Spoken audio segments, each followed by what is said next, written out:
바닥이 2200대 후반이었거든요. 거기서 지금 3000포인트 살짝 넘는 수준까지 올라왔으니까 하다가 확 올라버린다 이렇게 말씀드리고 하고 후회하는 게 낫지 않을까요? 전 그래서 이번 시장에 대해서는 저는 뭐 기본적으로 지금보다 더 높은 포인트가 기다리고 있다라고 믿기 때문에 이게 대부분 섹터들을 한 7, 8개로 나눠놨는데요. 대부분 이제 새 정부의 주요 정책과 맞물려서 있는 섹터들이고 아니면 자연스럽게 이번 정부가 또 추구하는 방향성에 맞는 그런 업종과 섹터들을 모았다고 생각하고 있는데요. 우리 경제원탑에는 제가 두 번째로 찾아뵙는 시간인데요. 김동엽이라고 합니다. 한국경제TV 파트너로 있고요. 증권회사 생활을 한 28년 정도 했고요. 증권 전체 경력은 한 35년 정도 되는 나름대로 베테랑인데 열심히 살고 있고요. 소수의견이라는 저만의 철학을 가지고 여러분들께 도움을 드리고자 하는 생각이 크고 오늘 경제원탑에 불러주셔가지고 다시 오랜만에 나오게 됐는데 영광스럽게 생각하고 도움이 되는 말씀 남기고 가도록 최선을 다하겠습니다.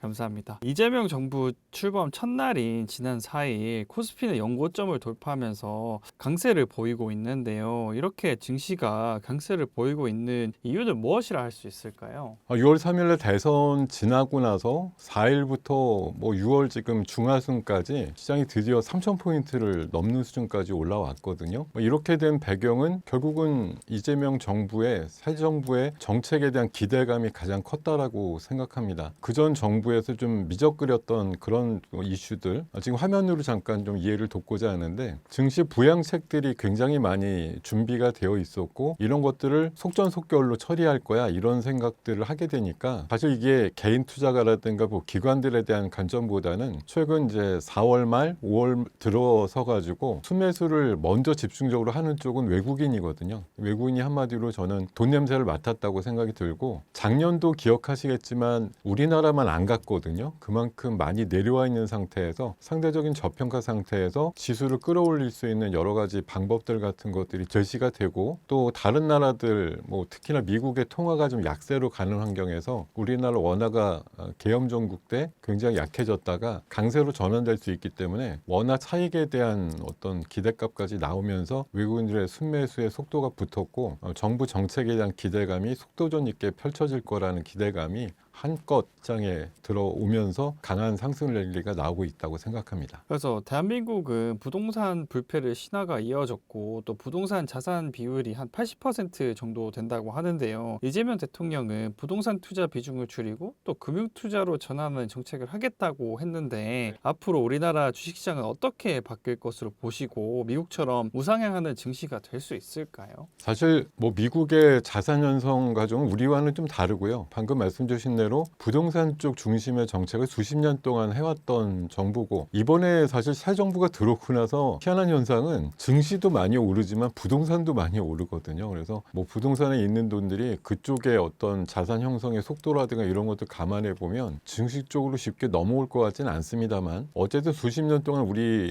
자산의 한 8, 90% 정도가 부동산 중심이었다고 하면 이제 거의 뭐 꼭지라든가 또 많은 사람들이 건들기에는 굉장히 큰 자산의 몫이 되었기 때문에 목돈을 새로 마련하기 위해서 종잣돈을 가지고 할 수 있는 거는 증시라고 생각이 들고요. 뭐 대통령의 강한 의지처럼 부동산처럼 증시 쪽에서도 비슷한 자산 형성을 할 수 있게끔 사다리를 만들겠다 이렇게 의지를 표명하셨기 때문에 아마 임기 동안에 일어날 일이라고 보고요. 일본 같은 경우는 밸류업 정책을 통해 가지고 주가가 2.5배 늘어나는데 무려 10년이 걸렸거든요. 이번 같은 경우 아마 우리가 2000 초반에서부터 시작한 증시가 그야말로 코스피 기준 5천이 되겠다고 해서 2.5배 늘어나려면 뭐 느린 속도는 아닐 거고요. 우리는 또 피디한 그 속도를 자랑하기 때문에 임기 내 정도의 뭐 주식시장이 한 4천, 5천 가서 그런 정도로 지지를 받고 한다고 하면 많은 분들이 부동산 대신 증권 쪽이 정말 흥미롭고 재밌구나 이런 생각들을 하시면서 자금의 유입이 훨씬 활발할 거라고 생각하고 있습니다. 특히나 외국인들의 순매수가 이어지고 있는데 외국인 수급이 이렇게 강하게 들어온 이유는 무엇이라 할 수 있을까요? 일단은 먼저 말씀드린 대로 일단 우리 지수가 워낙 낮았어요. 4월 달 기준으로 보면 2200대 초반이었기 때문에 흔히 말해서 뭐 자산 가치 기준으로 한 0.85배 정도밖에 안 된다. 이 정도로 이제 가격이 많이 좀 다운되어 있는 상황이었고요. 그런 상황에서 뭐 트럼프 정부 들어와서 달러 약세에 대한 의지를 가지다 보니까 계엄 정국 때 1,400원대 후반까지 갔던 환율이 강세로 전환될 수 있기 때문에 뭐 외국인들은 충분히 들어올 수 있는 여지가 생겼다고 생각이 들고요. 처음 질문 때도 말씀을 드렸지만 새 정부의 의지랑 추진력, 행동력 이런 것들에 대한 기대감이 남다르다라고 생각을 합니다. 왜냐하면 지난 한 20년간 정부를 구성함에 있어서 행정부와 입법부가 동일시돼서 굉장히 한몸으로 움직이는 그런 동력이 생길 만한 상황들이 사실 생각보다 별로 없었는데요. 이번 같은 경우는 어찌됐든 민주당이 국회도 다수고 대통령까지 차지를 했기 때문에 어쨌든 나아가는 방향성대로 추진력은 굉장히 빨리 나올 거다라는 관점에서 아마 외국인들은 새 정부의 정책을 기대한다 이런 관점에서 강한 매수를 선도적으로 시장에 끌고 왔다고 생각하고 있습니다. 그래서 하반기 코스피 5천 시대가 열릴 수 있다는 전망이 여기저기서 나오고 있는데요. 김동혁 대표님께서 보시기에 하반기 코스피 5천 시대가 열릴 것으로 보시나요? 저는 솔직히 하반기에 5천은 좀 무리한 것 같고요. 지금 4월 뭐 초순부터 6월 중순까지 올라온 한 700포인트, 바닥이 2,200대 후반이었거든요. 거기서 지금 3,000포인트 살짝 넘는 수준까지 올라왔으니까 지수로 보면 이것도 사실 OECD 뭐 주요국 중에서도 가장 빠른 상승률이다라고 보는데요. 지금 이걸 뛰어넘어가지고 물론 이제 입법부 쪽에서 뭐 여당 쪽에서는 코스피 5천이라고 하는 특별위원회를 만들어서 그 정도까지 올리겠다라고 하는 의지를 강하게 얘기를 하고 있습니다만 의지로만 얘기를 하면 과거 정권 때도 코스피 3천 보낸다 5천 보낸다 이렇게 얘기한 정부는 많았거든요. 가지는 않았다는 거죠. 그리고 지금도 의지를 가지고 한 700포인트 이상 올라왔습니다만 이제는 실천력이 중요하다고 생각이 들고 진짜 그렇게 바뀌는구나 뭐 상법 개정이나 자본시장 어떤 선진화법 이런 것들에 대한 관점이 빨리빨리 통과가 되고 실제 기업들이 그거에 부응해 가지고 주주환원 정책이라든가 뭐 자사주 관련된 이슈라든가 기존 주주들한테 굉장히 유리하게 여러 가지 행동들을 하게 될 때 비로소 더 높은 코스피나 코스닥의 지수가 나올 텐데요. 뭐 제가 아무리 생각을 해봐도 연말까지 5천은 좀 무리수라고 보고 아마 장기적인 관점에서 한 2, 3년 정도 걸린다고 하면 충분히 도달 가능하지 않을까 싶고 그런 이제 백그라운드가 되는 쪽으로는 MSCI 선진국 지수를 통해서 편입이 될 경우에 뭐 외국인 자본이 훨씬 더 7, 80조 내지 뭐 100조까지 들어오는 그런 밑받침이 돼야지 궁극적으로 우리 시장이 3,500을 넘어서 4천, 5천까지 다다르는 수준까지 나올 것이다 이렇게 전망을 하고 있습니다. 그래서 우리나라 증시가 되게 빠르게 격변하고 있는데요. 앞으로 눈여겨볼 주식 또는 섹터는 어떤 것들이 있을까요?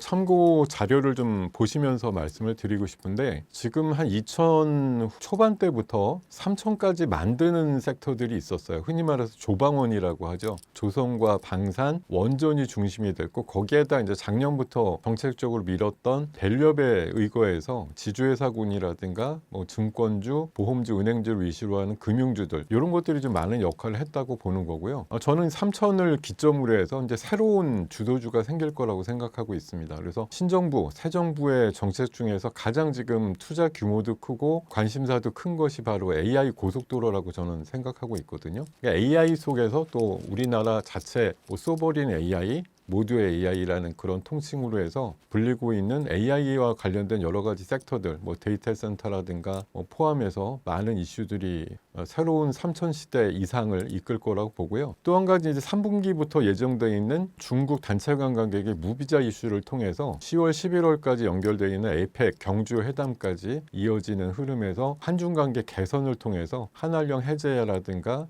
어떤 이런 제한이 좀 많이 감소하면서 나오는 중국 인바운드 관광객과 관련된 이슈들 아니면 중국의 내수를 이제 진작하기 위해서 또 돈을 풀고 있으니까요. 그런 쪽에서 뭐 화장품이라든가 엔터라든가 게임 쪽에 관련된 그런 우리나라 기업들의 어떤 매출단 이런 것들이 도움이 될 거라고 보고요. 또 한 가지 지금 3천까지 만드는데 큰 역할이 없었던 대표적인 섹터가 반도체와 2차 전지라고 생각하는데요. 이들마저 움직인다고 하면 3천 위로 갖다 놓고 기본적으로 베이스 캠프 만들어 놓고 그 이상으로 가는데 훨씬 좀 수월한 움직임들이 나올 거라고 보기 때문에 방금 이제 자료에서 말씀드린 대로 3천까지 역할을 하는 아주 훌륭한 업종 중에서도 일부 종목들은 갈 거예요. 근데 지금 대부분 많은 과열권에 속해 있는 종목들과 이런 것들이 많기 때문에 대부분은 좀 쉬어간다고 보는 거고, 그렇다고 낙폭이 확 떨어진다 이런 개념이 아니고 상대적인 수익률이 좀 떨어질 거다 이런 관점이고, 방금 말씀드렸던 지금 자료의 우편에 있는 AI와 AI 고속도로, 에너지 고속도로, 한알령, 또 소외됐던 섹터 이런 것들이 조금 더 수익률상으로 유리하겠다 이렇게 판단 드리겠습니다. 한편으로 강한 주가 상승에 지금이라도 투자해야 하나 고민이 되지만 또 지금 들어가면 물리지 않을까 염려하시는 분들이 있는데요. 지금 상황에서 어떤 전략으로 투자하면 좋을까요? 지금 지수가, 제가 최근에 그런 말씀 자주 들어요. 어하다가 확 올라버린다 이렇게 말씀드리고, 6월 달에 3,000포인트에 대한 얘기는 한 달 전부터 제가 좀 말씀을 드렸었는데 도달이 어느덧 됐거든요. 어떤 분들은 이제 3,000이 됐으니까 여기서 들어가면 이제 무리수지 이렇게 얘기하시기도 하고, 어떤 분들은 이제 3,000부터 시작이야 이런 분들, 이제 어떤 포인트가 돼도 양갈래로 나뉘게 돼 있거든요. 저는 그런 비유를 좀 드리고 싶어요. 여러분들이 만약 어떤 지금 대부분 좀 저보다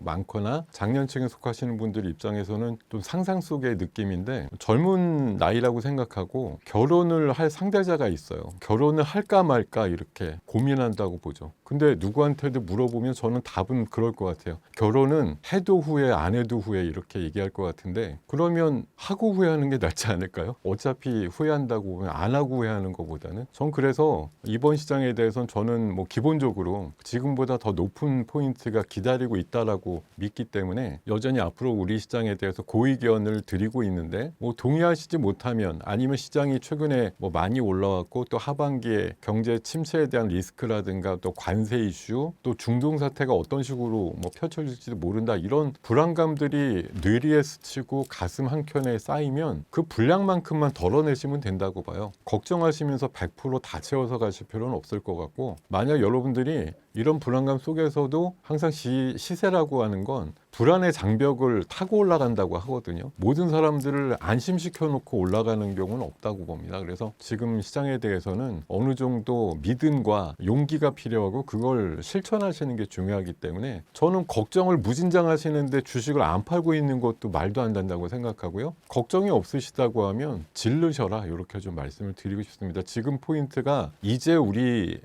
PBR, 흔히 말해서 자산 가치를 북밸류로 얘기하는 장부 가치 정도 수준까지 올라왔을 뿐이거든요. 아직 꿈과 비전은 들어있지 않다라고 생각하기 때문에 앞으로의 시장 조금 더 올라갈 수 있다고 생각하고, 조금이면 생각이 좀 달라지시겠죠. 많이 올라간다 이렇게 말씀을 드리겠습니다. 최근에 또 이러한 이렇게 이슈로 미국이 어떻게 보면 참전을 한 거잖아요. 그래서 이제 시장의 충격에 대한 우려도 있는 상황인데 이런 국제 정세가 국내 증시에는 어떤 영향을 미칠 것으로 보시나요?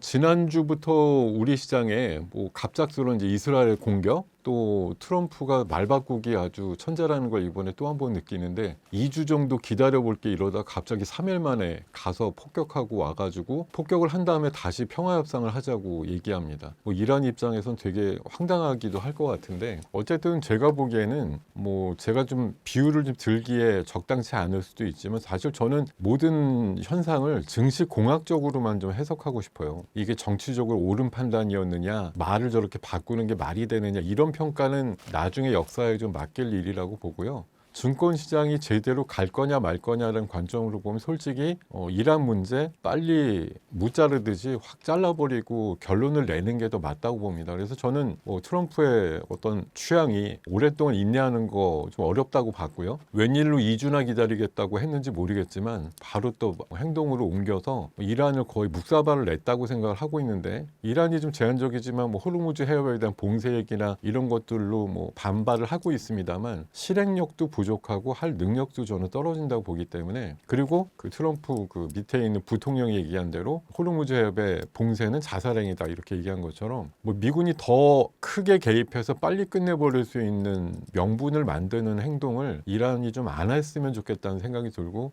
그나마도 제한적이지만 평화적으로 해결이 봤으면 제일 좋은 그림이고요. 무력으로 진압이 되더라도 시장은 그렇게 놀라지 않을걸요. 아마 이 내용이 녹화되고 있는 6월 23일에도 사실 아침에 그런 이슈들로 인해서 50포인트 가까이 빠졌었습니다. 근데 시장이 얼마나 유동성이 좋고 재료에 대한 해석을 잘 하시는지 거의 보합장으로 끝났거든요. 그런 것도 생각해보면 지금은 시장이 힘이 있고 외국인 기관뿐만 아니라 개인들도 좀 예탁금으로다가 속속 시장이 귀환하면서 받쳐주고 있기 때문에 시장은 늘 그렇게 생각합니다. 재료보다는 수급이 우선하는 시장이기 때문에 재료가 안 좋아도 그걸 재해석해서 오히려 싸게 살 수 있는 거야 이렇게 보시는 시장이 된다고 하면 이란 리스크라든가 이런 것들은 시장에 크게 작용하지 않을 거고요. 실제 호르무즈 해협의 실제적인 봉쇄가 성공한다가 아니면 WTI 기준으로 80불 쉽게 넘지 못할 거라고 보고 환율도 1,400원 넘지 않을 거라고 보기 때문에 제한적인 어떤 장중 변동 이런 거는 오히려 무시하거나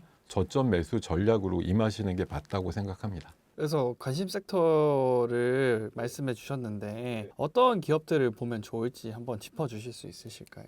자, 지금 제시드리는 표를 기준으로 한번 말씀을 드리고 싶은데 이게 대부분 섹터들을 한 7, 8개로 나눠놨는데요. 대부분 이제 새 정부의 주요 정책과 맞물려서 있는 섹터들이고 아니면 자연스럽게 이번 정부가 또 추구하는 방향성에 맞는 그런 업종과 섹터들을 모았다고 생각하고 있는데요. 자, 제가 지금 왼쪽에 보시면 지역화폐가 유독 좀 파랗게 표시가 되어 있는 걸 보실 거예요. 저는 지난주부로 해서 적어도 많은 정책 중에서 지역화폐 쪽은 일단 정점을 지났다고 생각하고 더 강한 테마가 나오기가 어렵다고 보기 때문에 저쪽은 일단 저는 버리는 카드라고 생각해서 제가 한 2달 정도 쭉 지역화폐 쪽을 강조드렸습니다만 정확히 이번 주 월요일 부로해서 지역화폐는 이제 끝 이렇게 정리를 하고요. 그 대신 아직 상법 개정이 안 됐고 이게 지금 빨간색으로 말씀드리는 것들은 대부분 앞으로 이제 정부 차원에서 스피디하게 법을 개정한다던가 이런 문제가 뭐냐 하면 지주회사 상법 개정 이슈랑 코인 지금 STO라든가 스테이블 코인에 대한 법제화 이슈 같은 것들이 아직 완성되지 않았어요. 지금은 할 거다 이런 기대감. 미국에서 스테이블 코인 그 서클 같은 경우가 30불짜리가 240불 되고 이러니까 지금 같이 막 동조해서 올라가는데 오히려 법제화되기 바로 전까지는 강할 거다 이렇게 보는 시각이고 AI는 지금 100조 투자라는 거 그리고 최근에 임명된 AI 수석과 관련된 네이버 카카오의 움직임을 중심으로 해서 강한 움직임들이 나올 것 같고요. 이번에 정통부 장관이라든가 중기부 장관 거의 다 실무 쪽에서 비즈니스 뛰고 있는 사람들을 임명하는 식으로 후보자를 냈더라고요. 네이버 쪽에서 지금 장관급이 2명이나 나왔고 LG 쪽에 AI 연구원장이 정통부 장관 후보자로 나왔거든요. 그 정도로 실무에서 뛰는 분들을 중용하는 그런 좀 실무형 정부라는 느낌을 많이 받는데요. 그렇기 때문에 AI가 훨씬 더 강한 추진력을 가질 거다라고 생각하고 있고 코인은 잘 아시는 대로 토큰 증권이라든가 스테이블 코인 이쪽으로 관련된 종목들 여전히 좀 강세를 나올 거다 이렇게 보고 대북 이슈는 지난 한 3년 반 동안 묻혀있던 섹터였는데 이번 정부는 되자마자 국정원장 햇볕 정책 관련된 책임자였던 분을 임명하기도 했고요. 또 통일부 차관 같은 경우도 30년 대북 관련된 일을 하신 분이 됐기 때문에 대북과 관련된 일관된 메시지, 관계 개선을 위한 어떤 희망 이런 것들을 계속 북한에다가는 보낼 것 같아서 일단 북한이 지금 바로 호응이 오거나 이런 거 아니더라도 과거의 민주당 정권의 어떤 상황에서는 대북 이슈가 꽤 움직였다는 차원에서 관심을 가질 필요가 있다고 말씀드리고요. 중국과 관련된 한한령 이슈는 매우 중요합니다. 이번에 사실 잘 아시겠지만 2015년도 한한령이라고 하는 게 발동된 이후에 거의 한 10년 가까이 됐거든요. 드디어 이제 정말 분위기가 얕아지고 있는데 더군다나 최근에 대통령과 그 시진핑 주석의 통화에서도 한중 관계를 한 단계 업그레이드하자 이런 얘기가 오갔기 때문에 훨씬 더 아마 가차운 그런 관계 설정들이 나올 것이고 관련주들이 움직일 수 있는 가시적인 움직임들이 나올 거예요. 이를테면 우리나라 현재 4월까지도 중국 쪽에서 오는 관광객이 우리나라 1등이거든요. 전체 지금 4월까지 550만 정도의 내한 관광객이 있었는데요. 그중에 한 4분의 1 정도가 중국인입니다. 그 정도로 지금 비중이 많아졌고요. 7월 달에 단체 관광객 무비자가 풀리게 되면 훨씬 더 많은 교류가 나올 거라고 생각이 들고 역시 지금 중국 쪽 우리나라에 대해서 무비자를 이미 열어놨기 때문에 중국으로 단기 여행 가시는 분들 굉장히 많아지고 있다는 얘기들 참고하시면 좋을 것 같고요. 에너지는 결국 AI를 위해서는 꼭 필요하죠. 많은 데이터 센터와 또 전력 소모가 필요한 상황에서 원전이냐 신재생이냐 또 심지어 수소냐 이런 것들의 에너지 믹스를 계속 공유하게 될 것이고 현 신정부에서는 신재생 에너지를 중점적으로 가지만 그렇다고 원전을 포기하는 건 아니고요. 원전은 기존의 또 해체 시장에 대한 기대감도 있고 또 그린 수소에 대한 기대감도 있기 때문에 에너지들은 골고루 아마 좋은 분위기를 띌 것 같다 이렇게 말씀을 드리면서 이 정도 섹터와 이 정도에 좀 관련된 주요 종목들 중심으로 매매를 하시는 것이 지금은 아마 가장 좋고요. 제가 이런 말씀 드리거든요. 자, 제가 지금 시장은이라고 해가지고 자료를 하나 보여드리는데, 자, 왼쪽은 지금 시장의 특징을 한마디로 말씀드리면 두더지 게임이라고 생각을 해요. 기존에 우리 놀이기구 같은 데 보면 한 구멍이 한 8개, 9개 이렇게 뚫려 있는데 지금은 20, 30개가 뚫려 있습니다. 하루에 장을 시작하다 보면 수많은 섹터와 종목들이 막 우후죽순 올라오거든요. 여기저기 하다 보면 제대로 때리시는 게 없어요. 그래서 오른쪽에 제가 단무지 보여드리고 있는데, 자, 뭐 사람의 성격을 단무지로 얘기하는 그 우스갯소리 잘 아실 거예요. 어떻게 투자해야 되냐고요? 단순 무식하게 나 이거만 팬다, 한 놈만 팬다. 옛날에 그 주유소 습격 사건이라고 아마 영화 아실 텐데 거기에서 번거지 쓴 그 주인공이 나는 한 사람만 팬다 이렇게 얘기하잖아요. 지금 시장을 보면은 4월달, 5월달부터 올라오는 그 주력주 한 개만 가지고서 매매를 하신 분이 수익률이 훨씬 높습니다. 여기 갔다 저기 갔다 정신없이 왔다 갔다 하시면 제대로 수익을 못 챙기면서 그냥 시장은 엄청 좋은데 내 계좌는 늘어나지 않는 그런 현상들이 나오는 게 또 비일비재한 현상이기 때문에 앞으로 3천 넘어서 올라갈 때는 조금 더 종목과 섹터를 집중하셔가지고 몰입하시는 그런 전략이 좋겠다 이렇게 말씀드리겠습니다.